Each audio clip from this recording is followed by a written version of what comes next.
अलग तरीके से सोचना सीखो। काम करने की ऊर्जा आपको अपनी सोच से ही मिलती है। अगर आप अच्छा सोचते हैं तो आपका दिन और रात दोनों ही अच्छे जाते हैं, और अगर आप सुबह सुबह बुरा सोचते हैं तो आपका दिन वैसे ही खराब जाता है।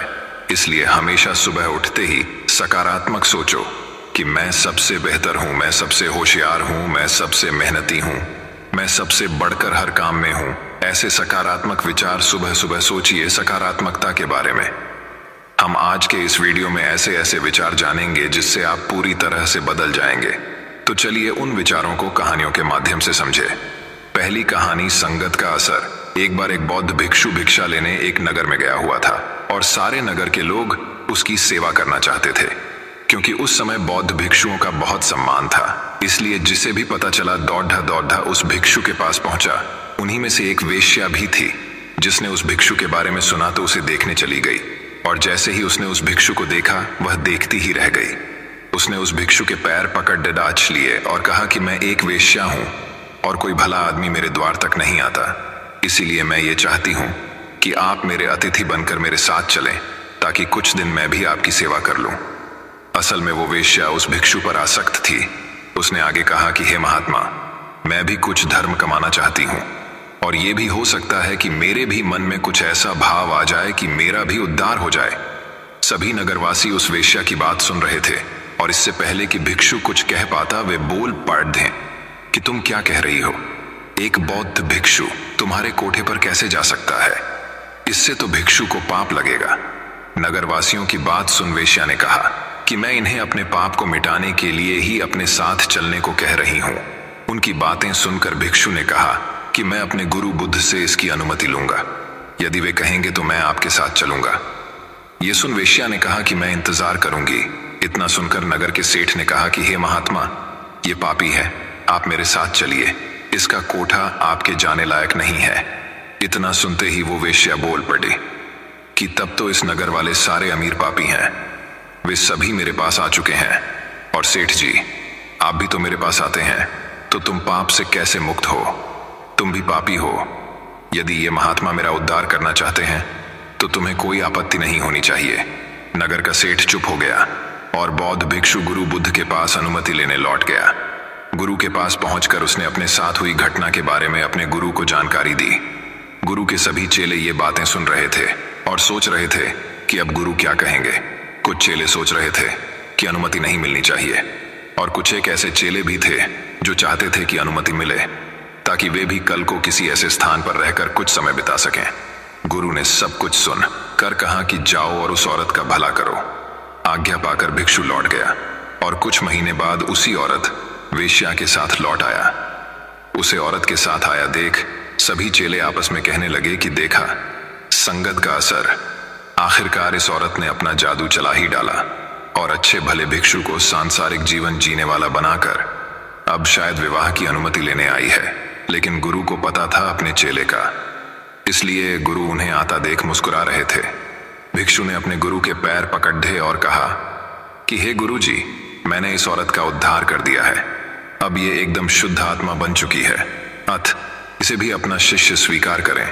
ये सब सुनकर सभी भिक्षु आश्चर्य में पड़ डीडीएच गए कि ये कैसे हुआ। चरित्र तो हमेशा बुरे के साथ रहकर अच्छे का खराब होता है। हमें बचपन में यही सिखाया जाता है कि बुरे के साथ रहकर तुम भी बुरे बन जाओगे। तब गुरु ने कहा कि देखो, इस भिक्षु को जिसने मेरी आशा के अनुरूप कार्य किया, इस औरत के चरित्र को अपने चरित्र जैसा बना दिया, न कि खुद को बदलने दिया। ये ठीक उसी प्रकार है जैसे कमल कीचड़ डीएच में रहकर भी कीचड़ डीएच जैसा नहीं होता। इसलिए मैं इस कहानी के माध्यम से ये कहना चाहूंगा कि आपके अंदर यदि बुरे विचार आते हैं तो अपनी संगत बदल डालिए। अच्छे लोगों के साथ ही आप अपने आप को ढालने की कोशिश करें। जैसे आप बुरे विचारों का स्वागत करते हैं, वैसे ही अच्छे विचारों को भी अंदर आने दें, उनका विरोध न करें। जैसे ही आप अच्छे विचारों के लिए अपने मन के द्वार खोल देंगे, आप पाएंगे कि आप एक अच्छे इंसान बन चुके हैं। तो दोस्तों चलिए अब हमारी दूसरी कहानी की शुरुआत करते हैं। दूसरी कहानी गौतम बुद्ध की कहानी से सीखें सफलता के मूल मंत्र। हर इंसान अपने जीवन में कुछ हासिल करना चाहता है, कुछ बनना चाहता है, लेकिन केवल कुछ प्रतिशत लोग ही उस सपने को पूरा कर पाते हैं जो वो हर समय देखते रहते हैं। इसके पीछे का कारण क्या है? अगर हाँ, तो ये कहानी सिर्फ आपके लिए है।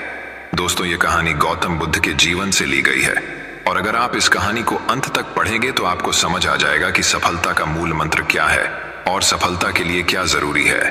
तो चलिए शुरू करते हैं कहानी। सफलता की कुंजी क्या है? गौतम बुद्ध की कहानी जानिए दोस्तों।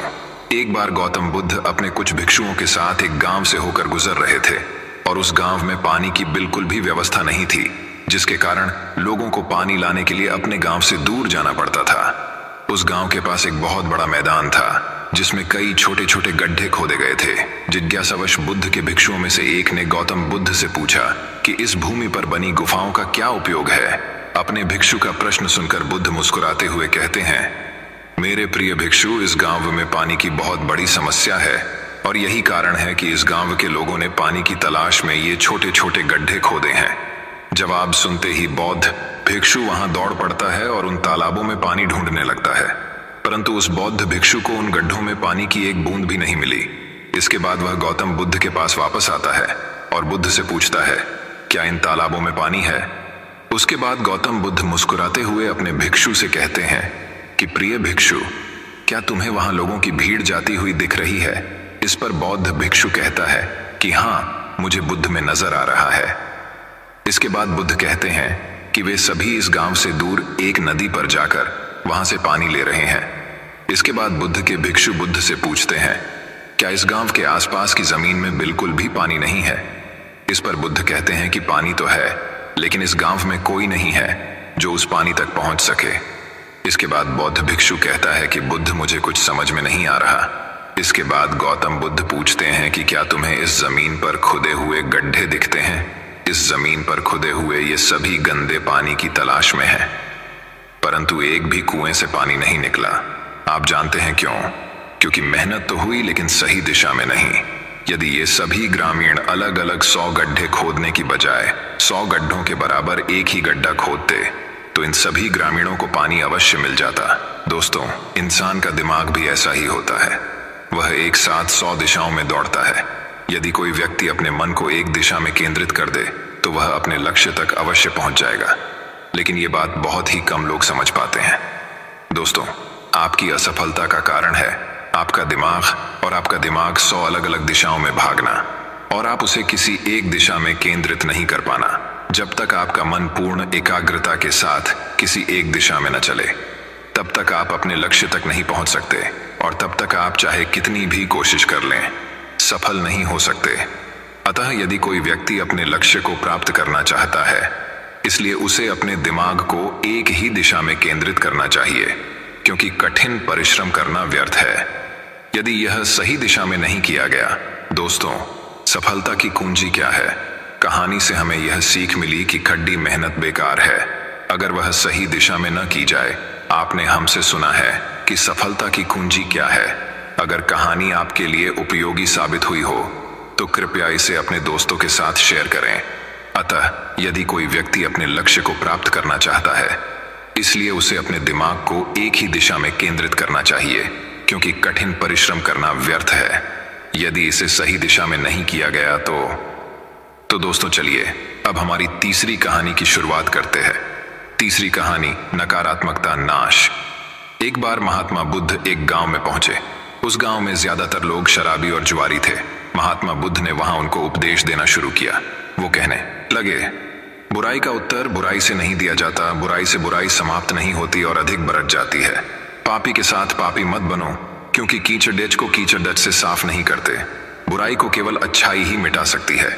अब वहां बैठा हुआ एक व्यक्ति महात्मा बुद्ध की ये सारी बातें सुन रहा था। जब प्रवचन खत्म हो गया तो वो आदमी महात्मा बुद्ध के पास आकर बोलता है, अरे ओ पाखंडी, तुम यहाँ पाखंड फैलाने क्यों चले आए? तुम्हें लगता है तुम्हारी इन बातों से कोई फर्क पड़ने वाला है? कोई भी तुम्हें सुनने वाला है? महात्मा बुद्ध ने बड़ी ही शांति से कहा, तुम्हें कुछ और कहना है? उसने बोला, क्यों नहीं कहेंगे। उनसे फिर से बोलना शुरू कर दिया, तुम ढोंगी हो, झूठे हो, पाखंडी हो। महात्मा बुद्ध ने कहा, मैंने तुम्हारी सारी बातें सुनी, अब तुम मेरी भी कुछ बातें सुन लो। महात्मा बुद्ध ने बोलना शुरू किया, यदि तुम्हारे पास एक रोटी है और वो तुम मुझे देना चाहते हो, मगर मैं लेना नहीं चाहता, तो वो रोटी किसके पास रहेगी? उस आदमी ने कहा कि ये सीधी सी बात भी नहीं पता, बेशक वो मेरे पास रहेगी। महात्मा बुद्ध ने फिर से कहा, तुमने ठीक बताया। अब तुमने मुझे जितने भी अपशब्द कहे वो मैंने नहीं लिए, तो अब वो अपशब्द किसके पास रह गए? वो आदमी समझ गया कि महात्मा बुद्ध क्या कहना चाहते हैं, और वो आदमी महात्मा बुद्ध के सामने नतमस्तक हो गए। दोस्तों, दुनिया हमें बहुत कुछ कहती है, चाहे वो बुराइयां हों, अपशब्द हो, पर वो महत्व तब रखता है जब आप उसे अपने अंदर ग्रहण कर लेंगे। नकारात्मकता नाश तभी होगा जब उसे आप एक्सेप्ट नहीं करेंगे। अगर आप उसे ग्रहण नहीं करते हैं, चाहे बुराइयां हों या अच्छाइयां ही क्यों ना हो, तो वो उसी व्यक्ति के पास रह जाता है जो इसे जाने अनजाने फैलाना चाहता है।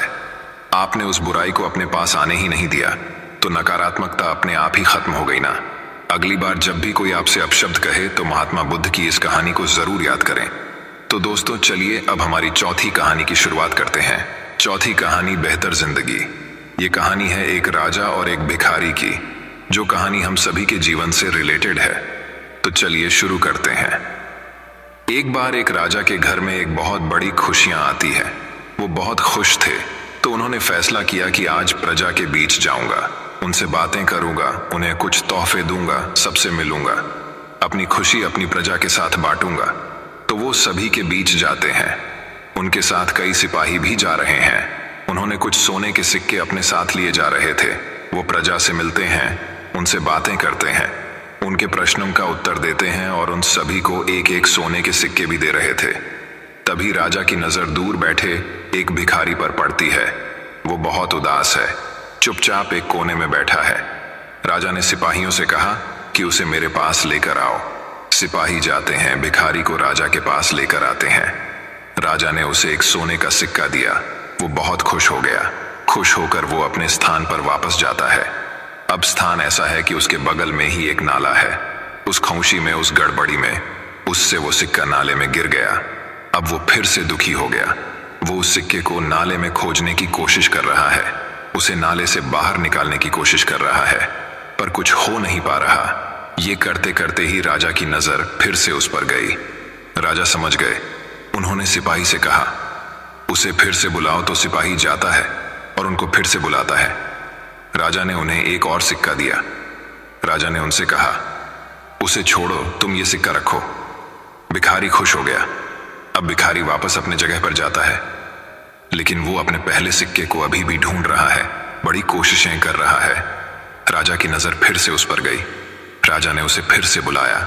ये सोचकर कि उसे दुख हो रहा है, तो राजा ने उस भिखारी को एक और सिक्का दिया। अब देखा जाए तो उसे 3 सिक्के दे दिए गए हैं। एक सिक्का नाले में गिर गया, पर 2 सोने के सिक्के अभी भी उसके पास है। लेकिन अब भी वो सिक्का लेने के बाद फिर से नाले के पास जाता है और उस सिक्के को खोजने लगता है। अब फिर से राजा उसे अपने पास बुलाते हैं। राजा उसे कहते हैं, यही गलती तुम सब करते हो। तुम्हारे पास अभी भी 2 सिक्के हैं, लेकिन तुम्हारा मन उस एक सिक्के पर पड़ा है जिसे तुमने खो दिया है। हम जीवन में भी यही करते हैं। हमारे भूतकाल में जो हमारे साथ गलत चीजें हो गई हैं, उन्हें याद कर करके वर्तमान में जो अच्छी चीजें हैं उसे बर्बाद कर देते हैं, उसे भूल जाते हैं, उसे अनदेखा कर देते हैं। हमारी खुशियों को, हमारी परिवार को, हमारी परिस्थितियों को, जो आज बहुत अच्छी है, उसका आनंद लेने की बजाय उन बातों को याद करते हैं जो पहले हो चुकी है। जो अब आपके हाथ में नहीं है, उसे आप बदल नहीं सकते, उसका आप कुछ नहीं कर सकते। फिर भी आप उसी के पीछे पड़े हुए हो और भूल जाते हैं कि आपके पास अभी भी 2 सोने के सिक्के हैं। तो राजा यही सीख देते हैं कि एक सिक्का अगर खो गया, यानी कुछ चीजें जीवन में गलत हो गई, तो उसे भूल जाओ, क्योंकि आगे जीवन में बहुत कुछ है। आपके वर्तमान में कई ऐसी चीजें हैं जिसे देखकर, जिसे महसूस करके, जिसका आनंद लेकर आप अपने जीवन को बहुत बेहतर बना सकते हैं। पुरानी बातों को भूल जाना ही आपके जीवन को बेहतर बनाने का एक तरीका है। तो दोस्तों, चलिए अब हमारी 5वीं कहानी की शुरुआत करते हैं। 5वीं कहानी, सुनहरा फल। एक दिन की बात है, एक बाप और बेटे स्कूटर पर कहीं जा रहे होते हैं। तभी रास्ते पर जो बाप होते हैं, उनकी नजर पड़ती है रोड के साइड में कुछ लड़कों के ऊपर जो कीचड़ में कुछ ढूंढ रहे होते हैं। तो अपना स्कूटर वहां पर रोकते हैं और जाकर के उन बच्चों से पूछते हैं, बेटे क्या ढूंढ रहे हो यहाँ पर? तो उनमें से एक लड़का बोलता है कि अंकल, आपको दिख नहीं रहा है, ये सामने सोने का फल है, हम उसको पाने की कोशिश कर रहे हैं। उस लड़के की बात सुनते ही पिता का ध्यान जाता है उस सोने की फल की तरफ जो चमक रहा होता है। फिर उस पिता के दिमाग में कुछ इमेजिनेशन चलने लग जाती है कि काश ये जो फल है ये मेरे बेटे के पास में आ जाए तो ना सिर्फ उसकी बल्कि मेरी भी जिंदगी बदल जाएगी। तो बिना सोचे समझे वो पिता अपने बेटे को वहां बुलाते हैं और धक्का मार देते हैं उस कीचड़ में और बोलते हैं, तुझे किसी भी कीमत पर वो सुनहरा फल लेकर के आना है। लेकिन बेटे को वो सुनहरा फल नहीं चाहिए होता है। उस बेटे की अपने कुछ और ही अलग सपने होते हैं। वो बेटा बहुत कोशिश करता है अपनी पिता को ये समझाने की कि मेरी खुशी इस सुनहरे फल में नहीं है, मेरी खुशी कहीं और है, मेरे सपने कुछ अलग है। लेकिन उसके पिता उसके एक शब्द भी नहीं सुनते हैं। वो बेटे को धक्का मारते हैं उस कीचड़ में और बोलते हैं, मैं तुझसे पूछ नहीं रहा हूं, तुझे बता रहा हूं कि तुझे वो सुनहरा फल लेकर के आना है। तो वो बेटा भी अपने बाप के सपने को पूरा करने के लिए अपनी पूरी जान लगा देता है और पूरी कोशिश करता है कि किसी भी तरीके से वो सोने का फल उसके हाथ में आ जाए। लेकिन जैसे जैसे वो हाथ पैर मारता है उस फल को पकड़ने के लिए, वैसे वैसे वो उस कीचड़ में नीचे धंसने लग जाता है। और उसके बाद ही उसको पता लगा कि ये असल में कीचड़ नहीं है, ये दलदल है। वो चीखता है, चिल्लाता है, अपनी पिता को आवाज लगाता है, लेकिन उसके पिता उसके एक नहीं सुनते। उसके पिता बोलते हैं कि बहाने मत बना, और भी लोग हैं वहां पर जो कर रहे हैं, तो जब वो कर सकते हैं तो तुम क्यों नहीं कर सकते। तो एक बार वो फिर से कोशिश करता है, अपनी पूरी जान लगा देता है, लेकिन उसके बाद भी उसके हाथ में कुछ नहीं आता है और वो धीरे धीरे नीचे धंसता चला जाता है और उस दलदल के नीचे दब जाता है और मर जाता है। तब जा करके उसके पिता को एहसास होता है कि उससे कितनी बड़ी गलती हुई। वो बैठ करके जोर जोर से रो रहा होता है, चीख रहा होता है, चिल्ला रहा होता है। तभी वहां पर एक साधु आता है। वो साधु बाबा उससे पूछते हैं, क्यों रो रहे हो। फिर वो आदमी उस सोने की फल की तरफ इशारा करते हुए उस साधु को अपनी पूरी बात बताता है और बोलता है कि इसमें मेरी क्या गलती है, मैंने तो जो कुछ भी अपने बेटे के लिए किया, बेटे की खुशी के लिए किया। तो साधु उस फल को ध्यान से देखता है और उस आदमी को कहता है, जिस सोने की फल की वजह से तुमने अपने बेटे को गंवा दिया, कम से कम एक बार ध्यान से उस फल की तरफ देखा तो होता कि वहां पर कोई असली सुनहरा फल है भी या नहीं। ये साधु बाबा सुनकर उस आदमी को गुस्सा आया और उसने कहा कि सामने तो दिख रहा है ये सोने का फल, आपको नहीं दिख रहा क्या। तब वो साधु उस कीचड़ के ऊपर एक बड़ा सा पेड़ होता है जिसकी तरफ इशारा करते हुए बोलते हैं कि वो जिसे तुम देख रहे हो वो उस फल की परछाई है, असली फल वहां पर उस पेड़ के ऊपर है। और फिर वो साधु उस आदमी को बोलता है कि अपने बेटे को जबरदस्ती धक्का देने की बजाय और उसको बताने की बजाय कि तेरी खुशी किसमें है, अगर तुमने उससे पूछा होता कि बेटा तू बता तू क्या करना चाहता है, तेरी खुशी किसमें है, तो न सिर्फ तुम्हारा बेटा जिंदा होता बल्कि हो सकता है कि उसके हाथ में वो असली सोने का फल भी होता। दोस्तों, ऐसा हमारी जिंदगी में सबके साथ होता है। आपको समझा में आ गया होगा। क्या आपको पता है, एनसीबीआर के एक रिपोर्ट के मुताबिक एक बहुत डरावने वाली बात सामने आई है कि इंडिया में हर घंटे एक स्टूडेंट सुसाइड करता है और हर दिन लगभग 28 आत्महत्याओं की खबर मिलती है। तो मेरा हर बच्चे की माँ बाप के लिए यही अनुरोध है कि आप अपने बच्चों को कभी जबरदस्ती मत करें कि वो आपके हिसाब से सब कुछ करे या अपनी जिंदगी में आगे बढ़े, बल्कि उसके बजाय उसको वो करने दीजिए जो वो खुद करना चाहता है। क्या पता एक दिन आपके बच्चे की न्यूज़ भी लोगों को देखने को मिले। ऐसा ना हो, क्योंकि आपकी सोच अपने बच्चे की सोच से बहुत ही अलग होती है। और ऐसा भी नहीं है कि आप अपने बच्चे को पूरा खुला छोड़ दोगे, तो ना ज्यादा और ना ही कम। हमेशा बैलेंस बना के रखना चाहिए और अपने बच्चों के हर एक काम में आप साथ रहे और उनका हेल्प करें। तो दोस्तों, चलिए अब हमारी छठी कहानी की शुरुआत करते हैं। छठी कहानी 3 राजकुमार की परीक्षा। ये कहानी है एक राज्य के राजा के 3 बेटों की। उनके तीनों पुत्र बहुत शक्तिशाली हैं, तीनों में बराबर बुद्धि है, तीनों में वो क्षमता हो कि वक्त आने पर चाहे जो भी राजा बने वो अपने राज्य को अच्छे से चला सके, प्रजा के लिए, अपने राज परिवार के लिए वो सही फैसला ले सके। ऐसा राजा चाहते थे और इसके लिए राजा ने सोचा कि हमारे तीनों बेटे अब बहुत ही ज्यादा समझदार, बुद्धिमान, शक्तिशाली और हर काम में माहिर बन गए जाए, इसकी एक परीक्षा लिया जाए। जैसा राजा ने सोचा कि परीक्षा लेना है, तो अगले दिन राजा के आदेश पर तीनों राजकुमारों को दरबार में बुलाया गया और बोला कि मैं तुम्हारे तीनों की एक परीक्षा लेना चाहता हूँ। मुझे अभी लगता है कि तुम तीनों अब उन सारी शिक्षा को पा चुके हो जिसके तुम हकदार हो, और इसलिए मैं तुम्हारी एक परीक्षा लूंगा कि तुम तीनों ने गुरुकुल में क्या शिक्षा ली। तो अब उन परीक्षा के बारे में उन तीनों को बताया गया कि आप तीनों राजकुमारों को बारी बारी से 4-4 महीने की अंतराल में एक पेड़ को ढूंढने के लिए जाना है।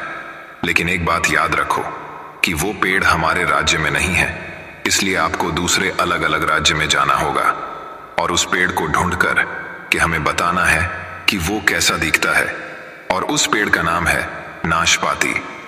तो उस नाशपाती के पेड़ को ढूंढने के लिए उन तीनों को 4-4 महीने के अंतराल में जाना था। तो पहली बारी आई सबसे बड़े राजकुमार की। अब अगले दिन बड़ा राजकुमार निकला अपने राजमहल से, और वो अपने राज्य छोड़ दूसरा राज्य, दूसरा छोड़कर तीसरा, ऐसे ही 5 अलग अलग राज्य में, और अब आकर पास के राज्य में उनको नाशपाती का पेड़ मिला और पूरे अच्छे से देखा, और देख करके वो वापस आए। करीब 7 दिन बाद वो अपने राज्य पहुंचा, और पहुंचते ही सीधे राजा यानी पिताजी के पास गया और पिताजी को प्रणाम किया और कहा, पिताजी मुझे वो नाशपाती का पेड़ मिला और मैंने उसको बारीकी से देखा, और आप कहे तो मैं उसका विवरण दूं। तो राजा ने बोला, बेटा अभी नहीं बोलना है, अभी तुम धीरज रखो और ये बात किसी से मत कहना। और उसके 4 महीने के बाद दूसरा बेटा गया, वो भी अलग अलग राज्य में गया और उन्होंने भी नाशपाती का पेड़ देखा और वापस आया। और उसके बाद सबसे छोटा बेटा गया और 10 अलग अलग राज्य में गया, और उनमें से कुछ राज्य में उनको नाशपाती पेड़ के बारे पता लगा, तो उसने भी एकदम बारीकी से उस पेड़ देखा और वापस आ गए। जब 1 साल के बाद तीनों की परीक्षा समाप्त हुई तो तीनों को एक दिन राज दरबार में बुलाया गया। सारे मंत्रीगण वहां बैठे थे और बाकी अलग अलग राज्य के राजा वहां पर बैठे थे। अब महाराज ने बोला, बेटा तुम तीनों ने तो अलग अलग राज्य जाकर नाशपाती का पेड़ देख लिया है, तो अब एक एक करके उसके बारे में बताओ कि आपको वो पेड़ कैसा दिखा और कहाँ मिला। सबसे बड़े बेटे से शुरू हुआ।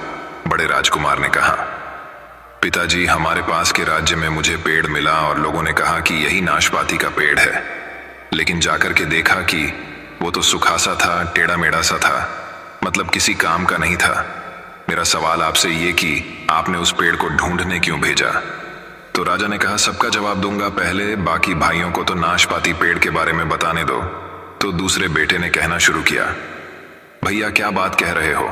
पिताजी जो मैंने नाशपाती का पेड़ देखा है उस पर हरी भरी पत्तियां थीं, लेकिन मुझे एक कमी लगी, उसमें फल नहीं लगे थे।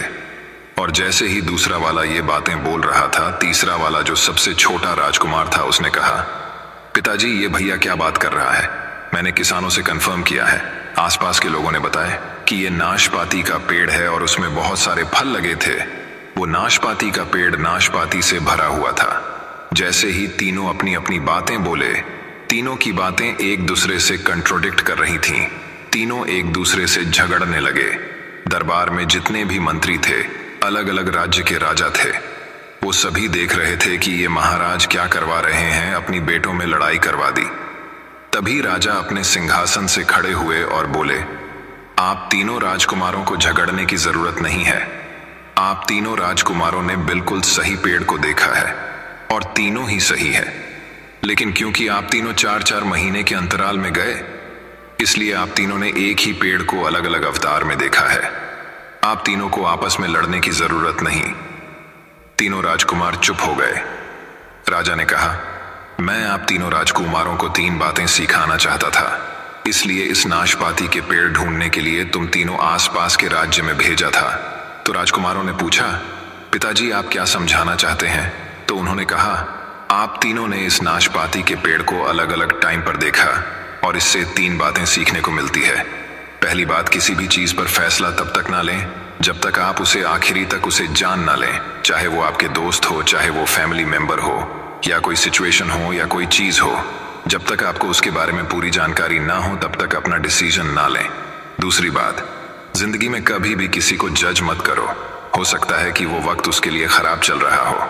बड़े राजकुमार ने सोचा कि सूखा पेड़ था, लेकिन नाशपाती के लिए वो मौसम ही खराब था। तीसरी बात, जो सबसे जरूरी बात है, चाहे इंसान हो, चाहे जानवर हो, चाहे पेड़ पौधे हो, उनकी जिंदगी में कभी भी टाइम एक जैसा नहीं रहता। पेड़ पतझड़ में सूख जाता है और जब सावन आता है तो हरा भरा रहता है। इंसान दुख में हार जाते हैं। छोटे जानवर बड़े जानवर को देखकर डर जाते हैं और बड़े जानवर छोटे को खा जाते हैं। तो जब समय बदले, हमें भी समय के चलना सीखना चाहिए। तो दोस्तों, चलिए अब हमारी 7वीं कहानी की शुरुआत करते हैं। 7वीं कहानी, 2 मुसाफिर। एक बार एक मुसाफिर एक रेगिस्तान में चल रहा होता है। गर्म हवा से उसकी तबीयत खराब होती जा रही है। वो चलता जा रहा है, चलता जा रहा है और गला सूख रहा है और भूख लग रही है और पानी की तलाश कर रहा है। लेकिन रेगिस्तान में पानी मिलेगा कहाँ? वो ढूंढ रहे हैं और उसकी अचानक नजर पड़ती है एक तालाब के ऊपर। दूर उसको नजर आता है। उसको लगता है कहीं मेरे मन का वहम तो नहीं। वो और पास चलता जाता है। उस तालाब के पास जाता है तो वो देखता है सच में एक साफ ठंडे पानी का तालाब है। तो वो अपने ऊंट से उतरता है और पानी के पास जाके खड़ा हो जाते हैं। पूरी तरह से थका हुआ है, बेहाल है। खड़ा रहते उसको कुछ समझ नहीं आ रहा। इतने में एक दूसरा मुसाफिर ऊंट पे वहां से निकल रहा होता है। वो रुकता है और उस पहले मुसाफिर को कहता है, भाई साहब आप इतने थके हुए लग रहे हो, इतने बेहाल लग रहे हो, बुरी हालत लग रही है, आप पानी पी क्यों नहीं लेते?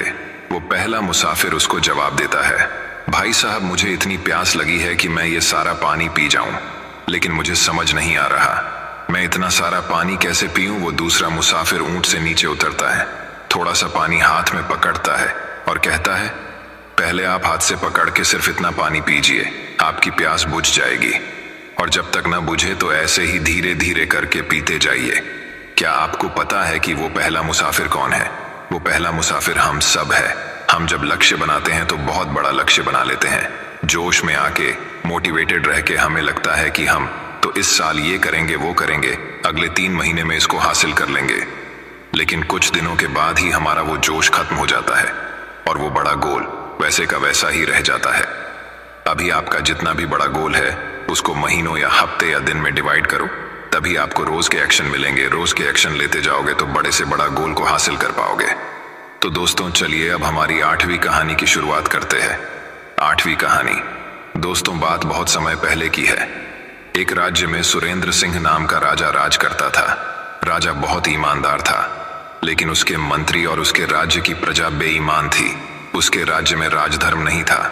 हर व्यक्ति अपना स्वार्थ सिद्ध करने के लिए दूसरे को लूटने का प्रयास करता था। राजा को इन बातों का पता था, क्योंकि इसी भ्रष्टाचार के कारण उसका राजकोष खाली होता जा रहा था।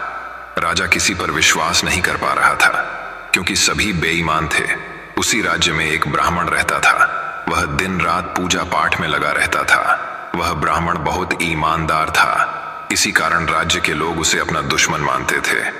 ब्राह्मण मंदिर में पूजा करने आने वाले लोगों से ईमानदारी और सच्चाई पर चलने की बात करता था, जो लोगों को समझ नहीं आती थी। एक दिन राजा उसी मंदिर में भगवान के दर्शन करने गया। राजा ने भगवान की पूजा कर वहां 5 सोने के सिक्के चढ़ाए। पूजा समाप्त होने पर उस ब्राह्मण ने वही 5 सोने के सिक्के राजा को प्रसाद के रूप में वापस कर दिए। यह देखकर राजा को बहुत गुस्सा आया। उसने ब्राह्मण से पूछा, राजा पंडित जी, आपने मेरे चढ़ाए हुए सिक्के ही मुझे वापस कर दिए, ऐसा क्यों? क्या इनमें कोई खोट है? ब्राह्मण, महाराज क्षमा करें, इन सिक्कों में खोट है या नहीं ये तो सुनार ही बता सकता है, लेकिन मैंने ये सिक्के इसलिए वापस किए क्योंकि इस राज्य के अधिकतर लोग बेईमान हैं। जो लोग पूजा करने आते हैं वे अगर भगवान के चरणों में पड़े चमकते हुए सोने के सिक्के देखेंगे तो उनका मन पूजा पाठ में नहीं लगेगा। वे इन सिक्कों को चुरा कर ले जाएंगे, बाद में इनका उपयोग गलत कार्यों में करेंगे। राजा, लेकिन आपने मुझे ये वापस क्यों दिए? ब्राह्मण, राजन, यह सिक्के आपके राजकोष में रहेंगे तो किसी अच्छे कार्य में लगेंगे, क्योंकि मैं जानता हूं आप बहुत ईमानदार हैं और आपका हर काम राज्य की भलाई के लिए ही होता है।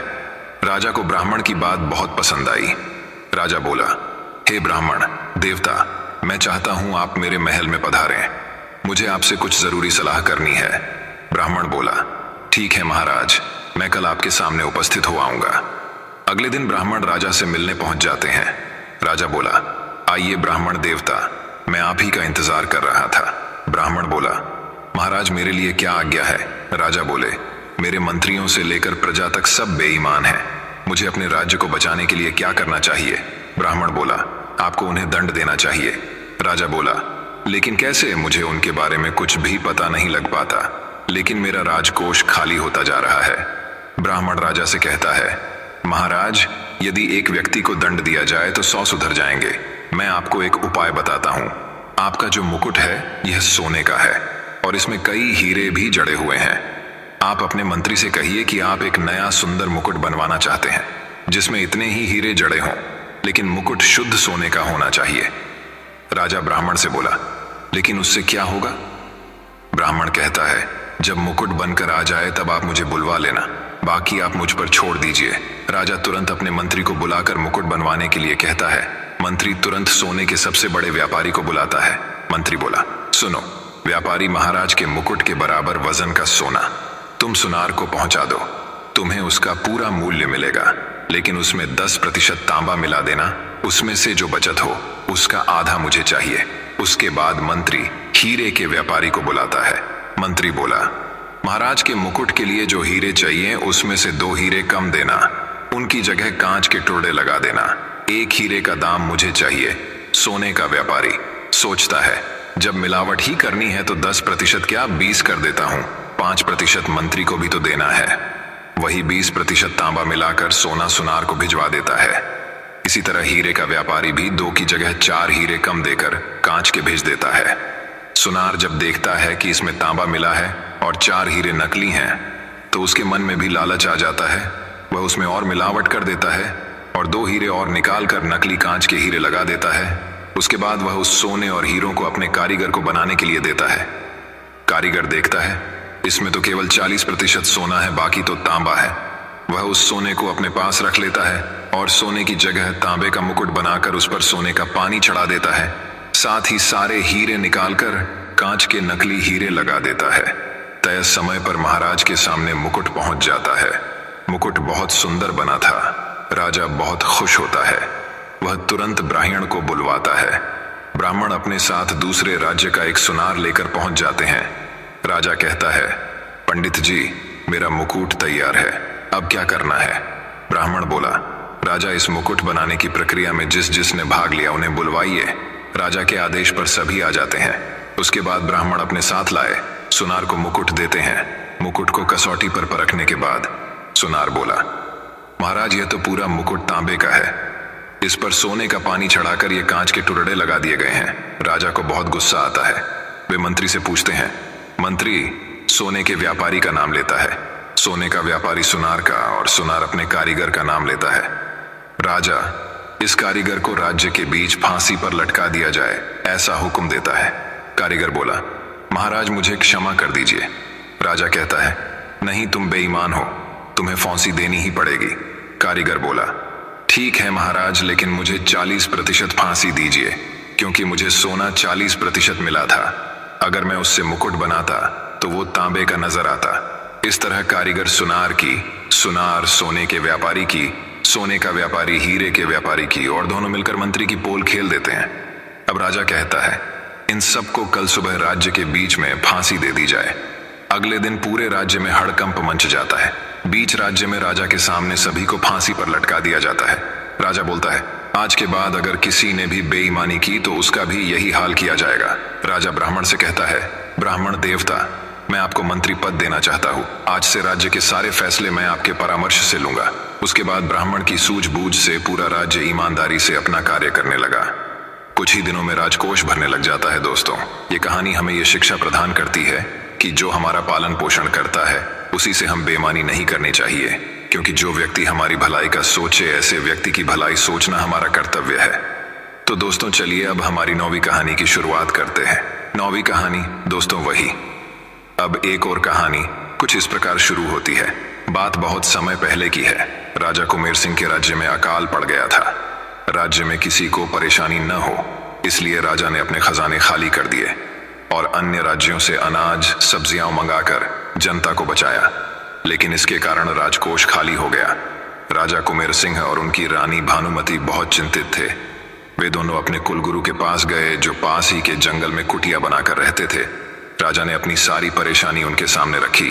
कुलगुरु ने कहा, मैं तुम्हें एक चिड़िया देता हूं, जब तक यह तुम्हारे पास रहेगी तुम्हारे राज्य में खुशहाली रहेगी। जो भी निर्णय लो इससे पूछ कर लेना, लेकिन यह तुम्हारे अलावा किसी और के सामने कुछ नहीं बोलेगी।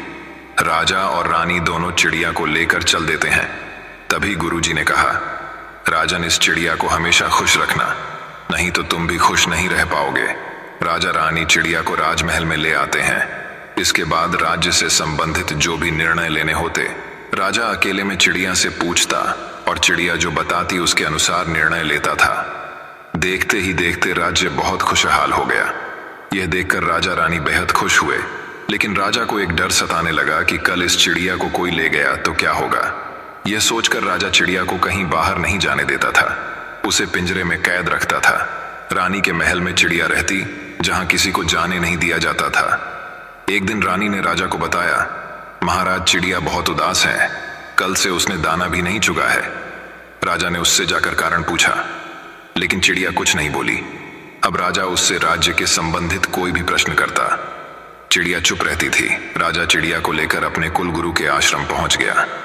कुलगुरु ने कहा, राजन, इस नन्ही सी जान ने तुम्हारे राज्य को समृद्ध बना दिया और तुमने इसे कैदियों की तरह पिंजरे में कैद कर दिया, इसकी आजादी छीन ली। राजा ने कहा, लेकिन महाराज मैं इसे शत्रुओं से बचाना चाह रहा था। कुलगुरु, नहीं राजन, तुम इसे खोने से डर रहे थे क्योंकि तुम अब सही निर्णय लेने के काबिल नहीं रहे। राजा को बात समझ में आ जाती है। वह कहता है, गुरुजी, मुझे अपनी भूल का एहसास है। मैं अब किसी चिड़िया की मदद से राजपाट नहीं चलाऊंगा, अब मैं खुद निर्णय ले लूंगा। यह कहकर वह वापस आकर अपने राज्य की देखभाल करने लगा। दोस्तों, यह कहानी हमें यह शिक्षा प्रदान करती है कि किसी के भरोसे पर बैठकर हम अपना कार्य नहीं कर सकते। अगर वह व्यक्ति ही न रहे तब हमारा कार्य कौन करेगा। इसलिए हमें हमेशा खुद का निर्णय स्वयं के बुद्धि और गुणवत्ता से लेना चाहिए। भले एक समय निर्णय गलत चला जाए, लेकिन जब हम गलत निर्णय से न डरे, जीवन की किसी भी समस्या में निर्णय लेने की हिम्मत करते हैं, तब वह निर्णय बहुत समय सही ही साबित होता है। विश्वास खुद पर रखें, आप अपने आप ही सही निर्णय ले पाएंगे। दोस्तों, मैं उम्मीद करता हूं कि यह कहानी सुनने से आपके जीवन में अच्छे बदलाव आए होंगे। आपको इस वीडियो से क्या सीखने मिला, ये कमेंट करके जरूर बताएं और अपने परिवार, दोस्तों या आपके करीबी इंसान के साथ ये कहानी शेयर करके उन्हें भी इस ज्ञान से परिचित करवाएं। बाकी अगर आपको ये वीडियो दिल से अच्छी लगी हो तभी इस वीडियो को लाइक कर देना, और आपने अब तक इस चैनल को सब्सक्राइब ना किया हो तो चैनल को सब्सक्राइब भी जरूर कर देना। आपका हर दिन शुभ हो और खुशियों से आपका जीवन भरा रहे। धन्यवाद। अगर मन शांत होगा तो हर काम में मन लगेगा। अगर शांति चाहिए तो इस एक प्राचीन रहस्य को अपनी जिंदगी में अपनाना होगा। वह रहस्य बहुत ही सरल है और आसान भी। तो वह ऐसा कौन सा रहस्य है, वही हम आज के इस वीडियो में कहानियों के माध्यम से जानेंगे। तो बिना देर किए चलिए उन कहानियों की शुरुआत करते हैं। पहली कहानी, स्वयं पर विश्वास रखें। जीवन उतार और चढ़ाव से भरा हुआ है। जीवन में परिश्रम तो हर कोई करता है, लेकिन सफलता जरूरी नहीं कि हर एक व्यक्ति को मिल जाए। कुछ लोग निरंतर परिश्रम करते हैं, लेकिन जब उन्हें असफलता मिलने लगती है तो वह स्वयं पर विश्वास रखना छोड़ देते हैं और फिर उन्हें लगने लगता है कि अब तो उनके जीवन का कोई महत्व नहीं। दुनिया में कई ऐसे लोग हैं जो असफलता प्राप्त करने के बाद हार मान जाते हैं, जीवन में आने वाली तनिक क्षणों की मुश्किलों से घबरा जाते हैं। ऐसे समय में व्यक्ति को प्रेरणादायक कहानी की जरूरत पड़ती है, क्योंकि ऐसी कहानियां लोगों में आत्मविश्वास जगाती हैं और बताती हैं कि जीवन में सफलता प्राप्त करना आसान नहीं, लेकिन जो व्यक्ति स्वयं पर विश्वास रखता है, लगातार मेहनत करता है, धैर्य रखता है, एक दिन निश्चित ही वह सफल होता है। दुनिया भर में कई सारी प्रेरणादायक कहानियां मौजूद हैं जिससे आप प्रेरणा पा सकते हैं। ऐसी ही यह प्रेरणादायक कहानी है जिसे पढ़कर आपको स्वयं पर विश्वास होने लगेगा। एक बार एक व्यक्ति जीवन में अपनी असफलताओं से हताश होकर चुपचाप बैठा हुआ था। उसकी निराशा देख भगवान स्वयं उसके सामने प्रकट हुए। उस व्यक्ति ने भगवान से पूछा, मैंने अपने जीवन में बहुत कड़ी मेहनत की, लेकिन मुझे अब तक सफलता नहीं मिली। मैं लगातार असफलता प्राप्त करते जा रहा हूं। अब आप ही बताइए कि मेरे जीवन की क्या कीमत है। इस पर भगवान मुस्कुराए और मुस्कुराते हुए उसे एक लाल चमकदार छोटा सा पत्थर थमा दिया। व्यक्ति ने पूछा, इस पत्थर का मैं क्या करूं? ईश्वर ने कहा, तुम इस पत्थर को लेकर जाओ और बाजार में इसकी कीमत जानकर आओ। ध्यान रखना, इस पत्थर को बेचना नहीं है। ईश्वर के कहे अनुसार वह व्यक्ति उस लाल चमकदार पत्थर को लेकर बाजार में उसकी कीमत झांत करने निकल पड़ता है। सबसे पहले उसे राह पर एक संतरा बेचने वाला आदमी दिखता है। वह सबसे पहले उस आदमी के पास जाता है और पूछता है, भाई तुम इस लाल रंग के पत्थर का क्या कीमत दोगे?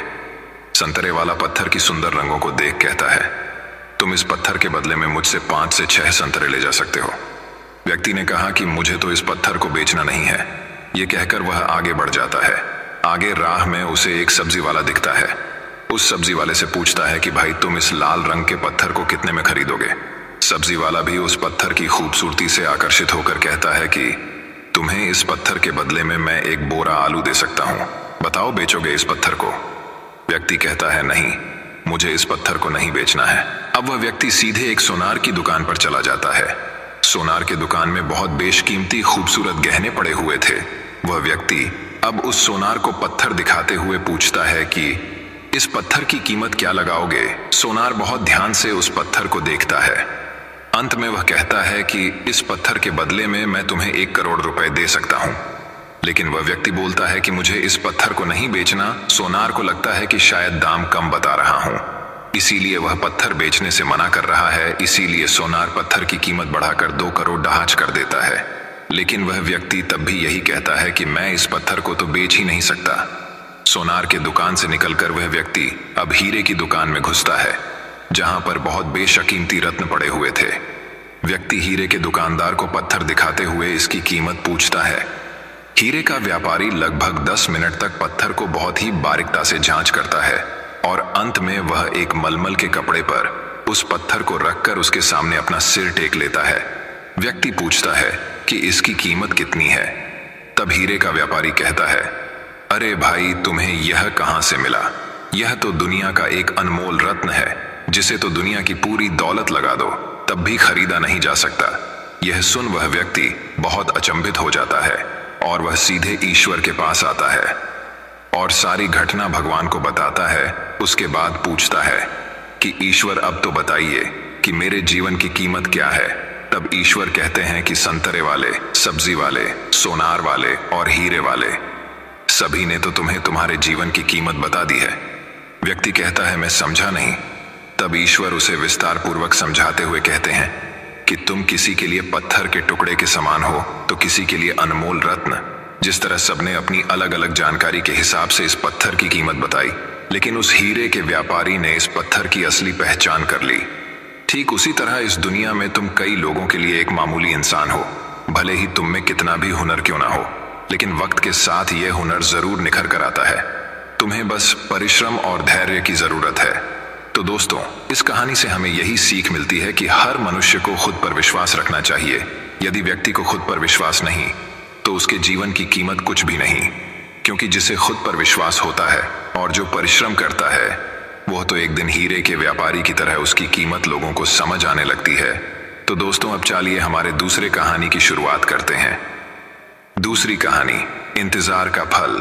सब्र का फल मीठा होता है। आपने इस मुहावरे को जरूर सुना होगा। चलिए आज हम इस कहानी से जानते हैं कि इसका मतलब क्या होता है। इस कहानी में बताया गया है कि तारों को कैसे ईर्ष्या का भाव उत्पन्न होता है और श्री नारद मुनि उनको कैसे इस मुहावरे का अर्थ समझाते हैं। यह अत्यधिक सुंदर और प्रेरणादायक कहानी है। आप इसे पूरा जरूर सुने।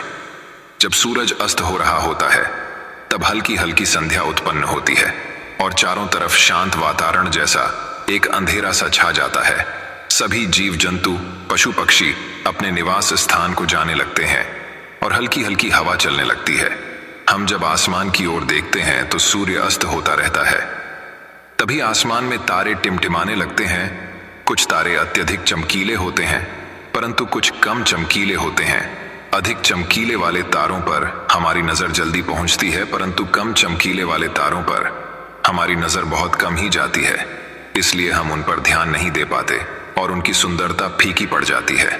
परंतु उन सब में से एक ऐसा तारा होता है जो अधिक चमकीला होता है, जिसके आने से पूरा आसमान जगमगा जाता है। वह इतना सुंदर और चमकीला होता है कि उसके जगमगाते ही लोगों के चेहरे पर खुशी आ जाती है। उसे हम स्वाति नक्षत्र के नाम से जानते हैं। अत्यधिक चमकीला और सुंदर होता है, जिसके आने से लोग खुश हो जाते हैं। इसीलिए बाकी के नक्षत्र स्वाति नक्षत्र से ईर्ष्या करते हैं और अपनी इस ईर्ष्या की कथा को श्री नारद मुनि को बताते हैं। नारद मुनि उन सभी तारों को समझाते हुए कहते हैं कि देखो, जो भी सब्र करता है उनकी कीर्ति संसार में होती है और मुझे प्रतीत होता है कि आप लोगों में धैर्य नहीं है। इसीलिए आप लोग संध्या काल में होते ही तुरंत जगमगाने लगते हैं। लेकिन स्वाति नक्षत्र अत्यधिक समय के बाद आसमान में निकट आता है।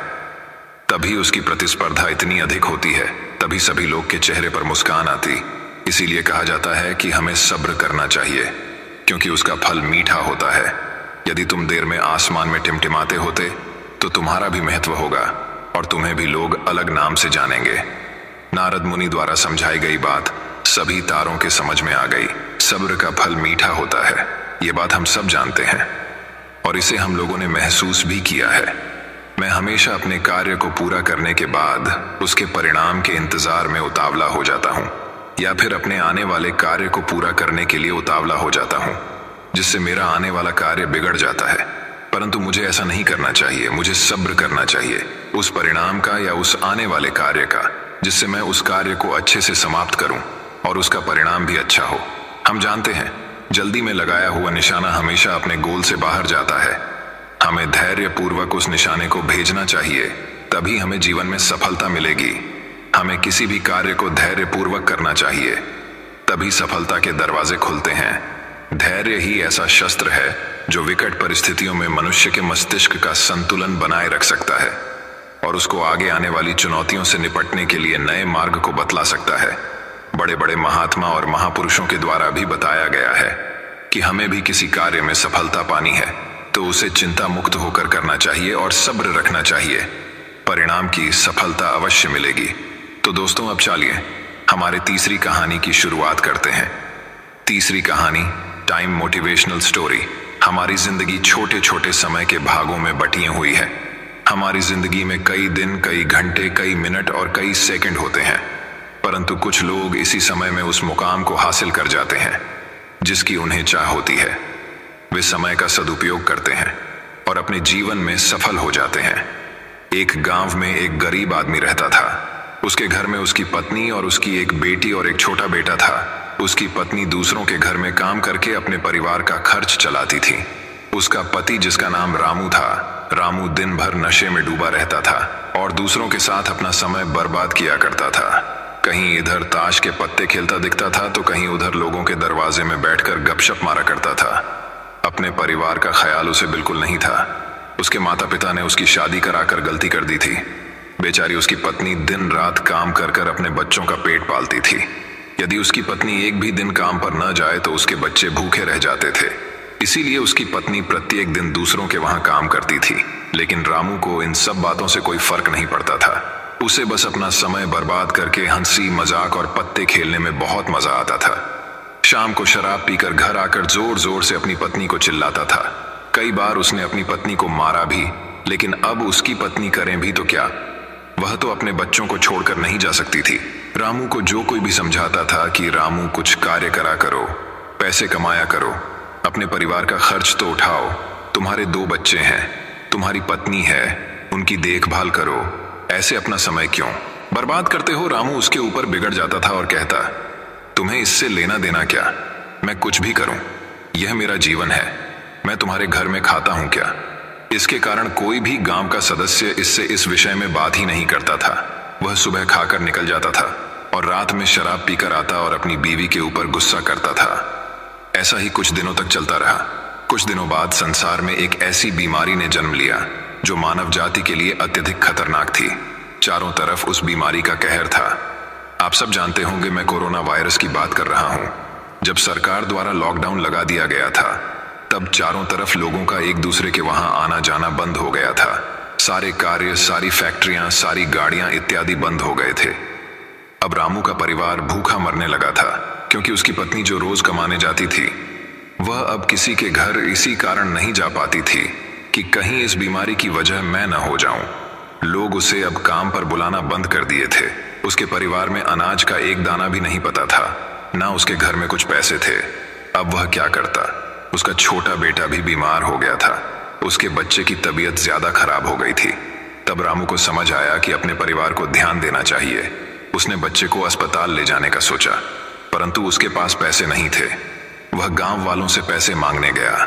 गांव वालों ने कहा, पहले कहने पर तो हम लोगों को ही जली कटी सुना देते थे, अब इस लॉकडाउन में हमारे पास कहां से पैसा आए। यही कहकर वह लौटा देते थे। रामू अत्यधिक परेशान था। अब करें तो भी क्या करें। वह चाहकर भी कुछ नहीं कर सकता था। एक पूरा दिन बीत गया। उसके बेटे की तबीयत और भी ज्यादा खराब हो गई। तभी किसी तरह उसकी पत्नी ने जहां काम करती थी वहां से कुछ पैसे जुटाकर लाई और अब रामू अपने बच्चे को हॉस्पिटल ले जाने की तैयारी की। रामू अपने बच्चे को लेकर गांव के बाहर एक अस्पताल में पहुंचा। रामू दौड़ता हुआ डॉक्टर के पास गया। उसने कहा, मेरे बच्चे को बचा लीजिए। डॉक्टर साहब ने सारे इंस्ट्रूमेंट लगाकर चेक किया, तब उसका बेटा मर चुका था। डॉक्टर साहब ने यह बात रामू से कही कि यदि तुम अपने बच्चे को 10 से 15 घंटे पहले ले आते तो मैं तुम्हारे बच्चे को बचा लेता। मुझे बहुत दुखी होकर कहना पड़ रहा है कि मैं तुम्हारे बच्चे को मैं बचा ना सका। यह सुनकर रामू के पैरों तले के नीचे से जमीन खिसक गई। वह रोने लगा। उससे कहने लगा, यह सब मेरी गलती है। मैंने जीवन में कुछ नहीं किया, सिर्फ अपने समय को बर्बाद किया है। यदि आज मेरे पास पैसे होते तो मैं अपने बेटे को हॉस्पिटल जल्दी ला पाता और मेरा बेटा बच जाता। मैंने अपने जीवन में समय को बहुत बर्बाद किया है, लेकिन आज मुझे समय को अहमियत पता चल गई है। तो हमें इस कहानी से यह शिक्षा मिलती है कि हमें अपने समय को बर्बाद नहीं करना चाहिए, उसका सदुपयोग करना चाहिए।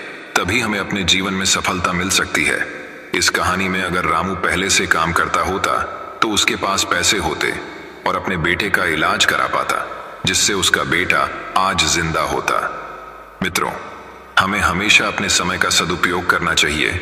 तो दोस्तों, अब चलिए हमारे चौथी कहानी की शुरुआत करते हैं। चौथी कहानी वृद्ध महिला जोधपुर की एक चर्चित दुकान पर लस्सी का ऑन ऑर्डर देकर हम सब दोस्त यार आराम से बैठकर एक दूसरे की खिंचाई और हंसी मजाक में लगे ही थे कि एक लगभग 75 से 80 वर्ष की बुजुर्ग महिला पैसे मांगते हुए मेरे सामने अपने हाथ फैलाकर खड़ी हो गई। उनकी कमर झुकी हुई थी, चेहरे की झुर्रियों में भूख तैर रही थी, नेत्र भीतर को धंसे हुए किंतु सजल थे। उनको देखकर मन में न जाने क्या आया कि मैंने अपनी जेब से सिक्के निकालने के लिए डाला हुआ हाथ वापस खींचते हुए उनसे पूछ लिया, दादी जी लस्सी पियेंगे? मेरी इस बात पर दादी कम अचंभित हुई और मेरे मित्र अधिक, क्योंकि अगर मैं उनको पैसे देता तो बस 5-10 रुपए ही देता, लेकिन लस्सी तो 30 रुपए की एक है। इसलिए लस्सी पिलाने से मेरे गरीब हो जाने की और उस बूढ़ी दादी के द्वारा मुझे ठग कर अमीर हो जाने की संभावना बहुत कम बढ़ गई थी।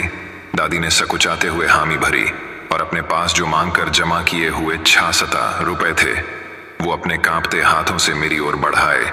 मुझे कुछ समझ नहीं आया तो मैंने उनसे पूछा, ये किस लिए? इनको मिलाकर मेरी लस्सी के पैसे चुका देना बाबूजी। भावुक तो मैं उनको देखकर ही हो गया था, रही बची कसर उनकी। इस बात ने पूरी कर दी। एकाएक मेरी आंखें छलछला आईं और भर भर आए हुए गले से मैंने दुकान वाले से एक लस्सी बढ़ाने को कहा। उसने अपने पैसे वापस मुट्ठी में बंद कर लिए और पास ही जमीन पर बैठ गई। अब मुझे अपनी लाचारी का अनुभव हुआ, क्योंकि मैं वहां पर मौजूद दुकानदार, अपने दोस्तों और कई अन्य ग्राहकों की वजह से उनको कुर्सी पर बैठने के लिए नहीं कह सका। डर था कि कहीं कोई टोक ना दे, कहीं किसी को एक भीख मांगने वाली बूढ़ी महिला के उनके बराबर में बिठाए जाने पर आपत्ति न हो जाए। लेकिन वो कुर्सी जिस पर मैं बैठा था मुझे काट रही थी। लस्सी कुल्लड़ों में भरकर हम सब मित्रों और बूढ़ी दादी के हाथों में आते ही मैं अपना कुल्लड़ पकड़कर दादी के पास ही जमीन पर बैठ गया, क्योंकि ऐसा करने के लिए तो मैं स्वतंत्र था, इससे किसी को आपत्ति नहीं हो सकती थी। हाँ, मेरे दोस्तों ने मुझे एक पल को घूरा, लेकिन वो कुछ कहते उससे पहले ही दुकान के मालिक ने आगे बढ़कर दादी को उठाकर कुर्सी पर बैठा दिया और मेरी ओर मुस्कुराते हुए हाथ जोड़कर कहा, ऊपर बैठ जाइए साहब, मेरे यहाँ ग्राहक तो बहुत आते हैं, किंतु इंसान कभी कभार ही आता है। अब सबके हाथों में लस्सी के कुल्लड़ और होठों पर सहज मुस्कुराहट थी। बस एक वो दादी ही थी जिनकी आंखों में तृप्ति के आंसू, होठों पर मलाई के कुछ अंश और दिल में सैकड़ों दुआएं थी। न जाने क्यों जब कभी हमें 10 से 20 रुपए किसी भूखे गरीब को देने या उस पर खर्च करने होते हैं तो वो हमें बहुत ज्यादा लगते हैं। लेकिन सोचिए कि क्या वो चंद रुपए किसी के मन को तृप्त करने से अधिक कीमती है। जब कभी अवसर मिले ऐसे दयापूर्ण और करुणामय काम करते रहें, भले ही कोई आपका साथ दे या ना दे। तो दोस्तों, अब चलिए हमारे 5वीं कहानी की शुरुआत करते हैं। 5वीं कहानी, आप दूसरों को क्या दे रहे हैं। एक किसान हमेशा एक बेकरी वाले को 1 पाउंड मक्खन बेचा करता था। वह किसान हमेशा सुबह के समय उस बेकरी वाले के पास आता और उसे 1 पाउंड मक्खन दे जाता। एक बार बेकरी वाले ने सोचा कि वह हमेशा उस पर भरोसा करके मक्खन ले लेता है, क्यों ना आज मक्खन को तौला जाए, इससे उसको पता चल सके कि उसे पूरा मक्खन मिल रहा है या नहीं। जब बेकरी वाले ने मक्खन तौला तो मक्खन का वजन कुछ कम निकला। बेकरी वाले को गुस्सा आया और उसने उस किसान पर केस कर दिया। मामला अदालत तक पहुंच गया। उस किसान को जज के सामने पेश किया गया। जज ने उस किसान से प्रश्न करना शुरू किया। जज ने पूछा कि वह उस मक्खन को तौलने के लिए बाट का प्रयोग करता है क्या। किसान ने जवाब दिया, मेरे पास तौलने के लिए बाट तो नहीं है, फिर भी मक्खन तौल लेता हूं। जज हैरानी से पूछता है, बिना बाट के तुम मक्खन कैसे तौलते हो? इस जवाब किसान ने दिया कि वह लंबे समय से इस बेकरी वाले से 1 पाउंड ब्रेड का लोफ खरीदता है। हमेशा ये बेकरी वाला उसे देकर जाता है और मैं उतने ही वजन का उसे मक्खन तौल कर दे आता हूं। किसान का यह जवाब सुनकर बेकरी वाला हक्का बक्का रह गया। शिक्षा, इस बेकरी वाले की तरह ही हम भी अपने जीवन में वो ही पाते हैं जो हम दूसरों के देते हैं। एक बार आप सोचिए, आप दूसरों को क्या दे रहे हैं? धोखा, दुख, ईमानदारी, झूठ या फिर वफा। तो दोस्तों, अब चलिए हमारे छठी कहानी की शुरुआत करते हैं। छठी कहानी, हर व्यक्ति का महत्व। एक बार एक विद्यालय में परीक्षा चल रही थी। सभी बच्चे अपनी तरफ से पूरी तैयारी करके आए थे। कक्षा का सबसे ज्यादा पढ़ने वाला और होशियार लड़का अपने पेपर की तैयारी को लेकर पूरी तरह से आश्वस्त था। उसको सभी प्रश्नों के उत्तर आते थे, लेकिन जब उसने अंतिम प्रश्न देखा तो वह चिंतित हो गया। सबसे अंतिम प्रश्न में पूछा गया था कि विद्यालय में ऐसा कौन व्यक्ति है जो हमेशा सबसे पहले आता है? वह जो भी है उसका नाम बताइए। परीक्षा दे रहे सभी बच्चों के ध्यान में एक महिला आ रही थी। वही महिला जो सबसे पहले स्कूल में आकर स्कूल की साफ सफाई करती। पतली, सांवले रंग की और लंबे कद की उस महिला की उम्र करीब 50 वर्ष के आसपास थी। ये चेहरा वहां परीक्षा दे रहे सभी बच्चों के आगे घूम रहा था, लेकिन उस महिला का नाम कोई नहीं जानता था। इस सवाल के जवाब के रूप में कुछ बच्चों ने उसका रंग रूप लिखा तो कुछ ने इस सवाल को ही छोड़ दिया। परीक्षा समाप्त हुई और सभी बच्चों ने अपने अध्यापक से सवाल किया कि इस महिला का हमारी पढ़ाई से क्या संबंध है। इस सवाल का अध्यापक जी ने बहुत ही सुंदर जवाब दिया। ये सवाल हमने इसलिए पूछा था कि आपको यह एहसास हो जाए कि आपके आसपास ऐसे कई लोग हैं जो महत्वपूर्ण कामों में लगे हुए हैं और आप उन्हें जानते तक नहीं। इसका मतलब आप जागरूक नहीं हैं। शिक्षा, हमारे आसपास की हर चीज व्यक्ति का विशेष महत्व होता है, वह खास होता है, किसी को भी नजरअंदाज नहीं करें। तो दोस्तों, अब चले हमारे 7वीं कहानी की शुरुआत करते हैं। 7वीं कहानी, अपना हुनर कभी नहीं भूलें। एक बार एक राजा था, उसके राज्य में सभी अच्छे से चल रहा था। उस राजा ने अपने सैनिकों को बढ़ाने के लिए बहुत मेहनत की थी। तलवारबाजी, खेलकूद और शासन कला, ये गुण तो सभी राजाओं में होते ही है, लेकिन इस राजा को इसके अलावा एक और भी शौक था। वह था कालीन बुनना। ये गुण हर किसी राजाओं में नहीं मिलता। राजा के इस काम को बहुत पसंद किया जाता था, लेकिन इसके साथ ही यह भी कहा जाता था कि ये काम एक राजा के लायक का नहीं होता। एक बार की बात है जब वह राजा अपने सैनिकों के साथ जंगल में शिकार के लिए गया। वहां पर अचानक वह अपने सैनिकों से बिछड़ गया। राजा को अकेला देख वहां के डाकुओं ने उस पर हमला बोल दिया और उसे बंदी बना दिया। राजा के पास से कुछ नहीं मिलने के कारण डाकुओं ने राजा को मारने का निर्णय किया। इस पर राजा को एक युक्ति सूझी। राजा ने डाकुओं से कहा कि यदि तुम मुझे कालीन बुनने का सामान ला दो तो मैं तुम्हें इस राज्य के राजा से 100 सोने के सिक्के दिलवाऊंगा। इस पर डाकू मान गए। राजा को कालीन बुनने का सामान दिया गया। राजा ने कालीन बुनना शुरू किया। जब ये कालीन पूरा बुन दिया तो इसे राजभवन में भेजा गया। वहां पर रानी इस कालीन को देखकर राजा के काम को पहचान गई और उसमें लिखे राजा के संदेश को पढ़ लिया। राजभवन में आए डाकुओं को पकड़ लिया गया और राजा को जंगल से छुड़वाया गया। राजा के अपने हाथों के इस हुनर ने राजा की जान बचा ली। तो दोस्तों, अब चलिए हमारे 8वीं कहानी की शुरुआत करते हैं। 8वीं कहानी, जीवन का प्रशिक्षण। बाज पक्षी के बचपन की शुरुआत बहुत ही मुश्किल से होती है। बाज पक्षी को बचपन में ही ऐसी ट्रेनिंग दी जाती है जिससे वह अपने जीवन में बड़ी बड़ी मुश्किलों से भी आसानी से सामना कर पाते हैं। जब किसी भी पक्षी का बच्चा पैदा होता है तो वह कम से कम 1 महीने तक तो अपने माता पिता पर निर्भर रहता ही है। वह अपने खाने पीने से लेकर जब तक चलना नहीं सीख जाता तब तक वह अपने माता पिता की नजर में रहता है।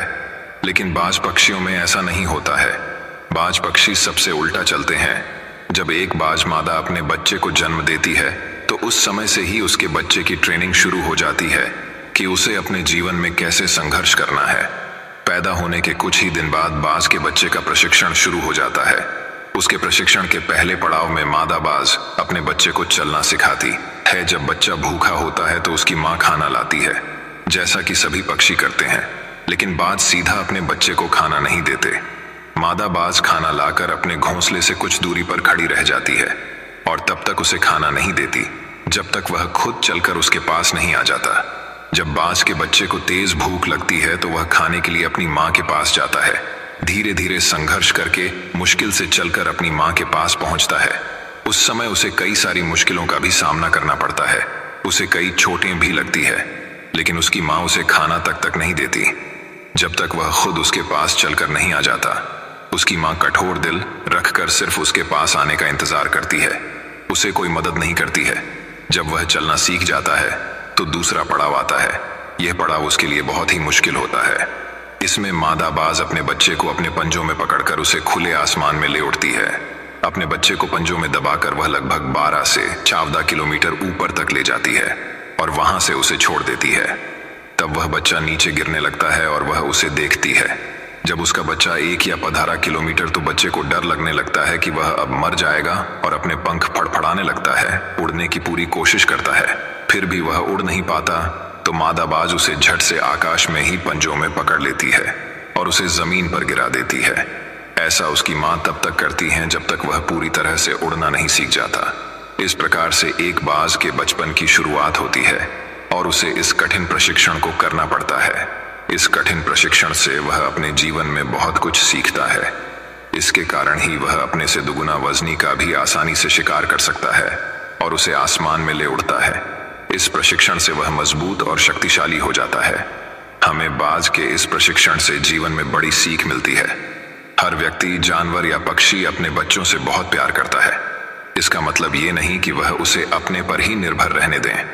उसे जिंदगी में मुश्किलों का सामना करना भी सिखाएं, जिसके कारण वह अपनी प्रतिभा दिखा सके और अपने एक बेहतर व्यक्तित्व कायम कर सके। हमेशा अपने बच्चों को ये ही सिखाए कि जिंदगी का दूसरा नाम ही संघर्ष है। अपने जीवन में यदि कुछ भी हासिल करना है तो संघर्ष करना ही पड़ेगा। तो दोस्तों, अब चलिए हमारे 9वीं कहानी की शुरुआत करते हैं। 9वीं कहानी सफलता रिश्तों से मिलती है। हमारे जीवन में हमें अपने माता पिता बहुत काम करने से रोकते हैं कि तुम ये नहीं करोगे, तुम वहां पर नहीं जाओगे, तुम्हें ये ही करना पड़ेगा। हमें कई काम करने से रोकते हैं। क्या आपको लगता है कि वो हमें रोककर गलत कर रहे हैं? क्या इनके रोकने से हम सफल नहीं हो रहे हैं? यदि आप यह सोचते हैं तो आपको यह प्रेरणादायक कहानी जरूर सुननी चाहिए। एक बार एक व्यक्ति और उसका बेटा दोनों अपने घर की छत पर पतंग उड़ा रहे थे। पतंग बहुत ही ऊंची उड़ रही थी, वो बादलों को छू रही थी। तब उसका बेटा उस व्यक्ति से कहता है कि पापा, ये पतंग इस डोर से बंधी हुई है, जिस कारण और ऊंची नहीं जा रही है। इस डोर को तोड़ दियाच देना चाहिए। बेटे की यह बात सुनकर उसका पिता उसके कहने पर वो डोर तोड़ देता है। उसका बेटा बहुत खुश होता है। वह पतंग टूट जाने से बहुत ऊंचाई पर पहुंच जाती है, लेकिन फिर कुछ समय बाद वह कहीं दूर जाकर खुद ही नीचे गिर जाती है। ये देख उस व्यक्ति का बेटा उदास हो जाता है। फिर वह व्यक्ति उसे कहता है कि अक्सर हमें लगता है कि हम जिस ऊंचाइयों पर है उस ऊंचाई से और भी ऊपर जाने से कुछ चीजें हमें रोक रही हैं, जैसे हमारा अनुशासन, रिश्ते, माता पिता और परिवार। इसकी वजह से हमें लगता है कि हम अपने जीवन में इस कारण ही सफल नहीं हो रहे हैं। इन सब से हमें आजाद हो जाना चाहिए। जैसा कि पतंग अपनी डोर से बंधे हुए रहती है और उस डोर की मदद से वह कई ऊंचाइयों को छू लेती है, उसी तरह हम भी अपने परिवार और रिश्तेदारों से बंधे हुए हैं।